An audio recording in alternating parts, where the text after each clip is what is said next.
Assalamualaikum warahmatullahi wabarakatuh. Alhamdulillahirabbil alamin. Gimana kabar anak-anak hari ini? Alhamdulillah luar biasa. Alhamdulillah kita bersyukur pada Allah Subhanahu wa taala karena pada kesempatan hari ini kita masih diberi Allah nikmat iman, nikmat Islam, nikmat jasmani dan juga nikmat rohani.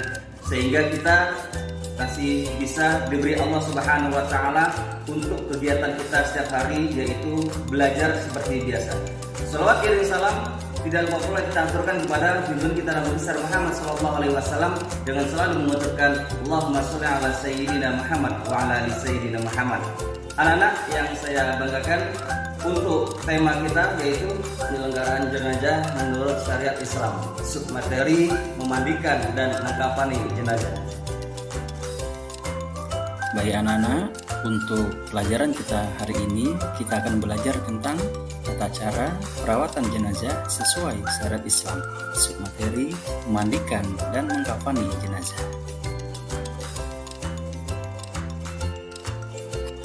Adapun kompetensi dasar kita pada hari ini, pertama KD 3.7 menganalisis pelaksanaan penyelenggaraan jenazah. Kedua, KD 4.7 menyajikan prosedur penyelenggaraan jenazah. Anak-anak sekalian, tujuan pembelajaran dengan menggali dari beberapa sumber belajar dan mengolah informasi diharapkan peserta didik dapat pertama, menjelaskan kewajiban seorang muslim terkait pengurusan jenazah sesuai syariat Islam.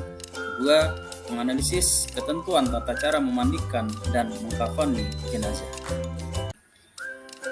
Ketiga, menganalisis hikmah tata cara memandikan dan mengkafani jenazah dengan syariat Islam.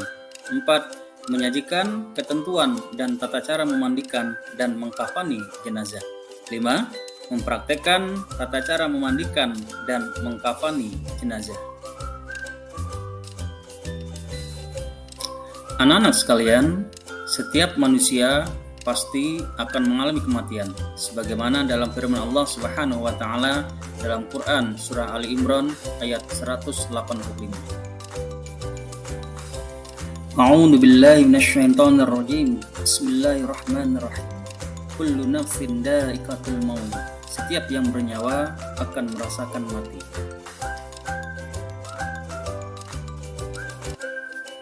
Anak-anak sekalian, Islam sendiri menghormati manusia sejak masih hidup hingga kematiannya. Penghormatan itu diaplikasikan menjadi kewajiban bagi kaum muslimin untuk melakukan perawatan jenazah apabila ada seorang muslim meninggal dunia. Yang menjadi permasalahan sekarang adalah tidak ada manusia satupun yang apabila mati berangkat sendiri menuju liang kuburnya. Oleh karena itu, menjadi kewajiban bagi orang yang masih hidup, terutama keluarga yang ditinggalkannya, untuk mengurus jenazahnya. Seperti halnya memandikan jenazah, kedua, mengkafani jenazah, ketiga, menyolatkan jenazah, keempat, dan menguburkan jenazah. Hukum merawat jenazah adalah fardu kifayah, artinya jika sudah dilaksanakan oleh sebagian orang, maka sebagian yang lain sudah terbebas dari dosa. Tetapi kalau tidak ada satupun yang melaksanakannya, maka semuanya berdosa. Baiklah anak-anak, untuk tema selanjutnya yakni memandikan jenazah. Ada syarat jenazah yang dimandikan. Pertama, didapati tubuhnya walaupun hanya sebagian. Yang kedua, bukan karena mati syahid atau mati dalam peperangan membela agama Islam. Yang ketiga, beragama Islam. Kemudian ada pula syarat orang yang memandikan jenazah. Yang pertama, muslim, berakal, dan baligh. Yang kedua, berniat memandikan jenazah. Ketiga, kepribadiannya jujur dan saleh. Keempat, terpercaya, amanah, dan mengetahui hukum memandikan jenazah serta dapat menjaga aib jenazah. Kelima, jenis kelamin sama. Jenazah laki-laki dimandikan oleh laki-laki, jenazah perempuan dimandikan oleh perempuan, kecuali suami istri atau mahramnya. Ada tata cara memandikan jenazah. Yang pertama, jenazah diletakkan pada tempat yang tinggi seperti meja atau kursi panjang dan di tempat yang tertutup. Kedua, siapkan air secukupnya. Disunahkan air dicampur dengan daun bidara atau sabun. Sebagian air dicampur kapur barus untuk digunakan pada siraman terakhir. Ketiga, jenazah diberi kain basahan untuk menutup auratnya.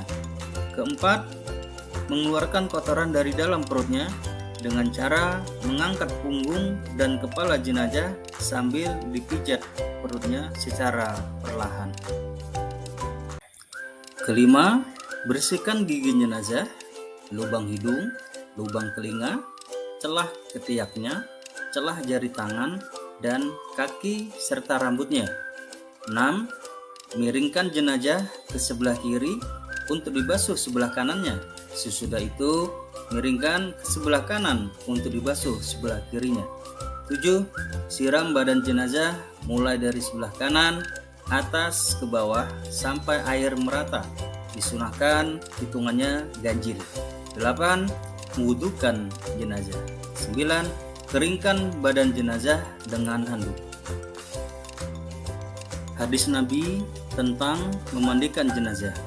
Dari Ummu Attiyah, seorang wanita Ansar radhiyallahu anha berkata, Rasulullah SAW menemui kami saat kematian putri kami, lalu bersabda, mandikanlah dengan mengguyurkan air yang dicampur dengan daun bidara 3 kali, 5 kali, atau lebih dari itu, jika kalian anggap perlu, dan jadikanlah yang terakhirnya dengan kapur barus atau wewangian, atau yang sejenis. Dan bila kalian telah selesai, beritahu aku. Ketika kami telah selesai, kami memberitahu beliau. Kemudian beliau memberikan kain beliau kepada kami seraya berkata, pakaikanlah ini kepadanya. Maksudnya pakaian beliau. Hadis riwayat Bukhari. Baiklah anak-anak, untuk selanjutnya kita mempelajari mengkafani jenazah. Kemudian ada beberapa hal yang perlu diperhatikan dalam mengkafani jenazah. Pertama, kain kafan diperoleh dengan cara halal, yakni dari harta peninggalan jenazah, ahli waris, atau diambil dari masjid terdekat, atau juga dibebankan kepada orang Islam yang mampu. Kedua, kain kafan hendaknya bersih, berwarna putih, dan sederhana, tidak terlalu mahal dan tidak terlalu murah. Ada beberapa ketentuan mengkafani jenazah. Pertama, batas minimal mengkafani jenazah baik laki-laki maupun perempuan adalah selembar kain yang dapat menutupi seluruh tubuh jenazah. Kedua, batas sempurna bagi jenazah laki-laki adalah 3 lapis kain kafan, dan bagi jenazah perempuan adalah 5 lapis, terdiri 3 lapis kain kafan ditambah kerudung dan baju kurung. Hadis Nabi tentang mengkafani jenazah dari Aisyah radhiyallahu an bahwa Rasulullah SAW saat wafat dikafani jasadnya dengan 3 helai kain yang sangat putih, terbuat dari katun dari negeri Yaman, dan tidak dikenakan padanya baju dan serban atau tutup kepala. Hadis riwayat Bukhari. Ada beberapa tata cara mengkafani jenazah. Pertama, siapkan tali di tempat yang akan digunakan untuk mengkafani. Jumlahnya disunahkan ganjil. Kedua, bentangkan kain kafan sehelai demi helai, yang paling bawah lebih lebar dan luas, serta setiap lapisan diberi kapur barus. Untuk bagi jenazah perempuan, siapkan baju kurung dan kerudungnya. Ketiga, angkatlah jenazah dalam keadaan tertutup kain dan letakkan di atas kain kafan, kemudian ditaburi wangi-wangian. 4. Tutuplah lubang-lubang, lubang hidung, telinga, mulut, kubur, dan dubur dengan kapas. 5. Bagi jenazah perempuan, pakaikan baju kurung dan kerudung. 6. Selimutkan kain kafan lembar demi lembar. Dari lembar yang paling atas dimulai dari bagian kiri. 7. Ikatlah dengan tali yang sudah disiapkan sebelumnya di bawah kain. 8. Simpul tali diletakkan di sebelah kiri tubuh jenazah. Terima kasih untuk pertemuan kita hari ini. Salam sehat, salam semangat. Assalamualaikum warahmatullahi wabarakatuh.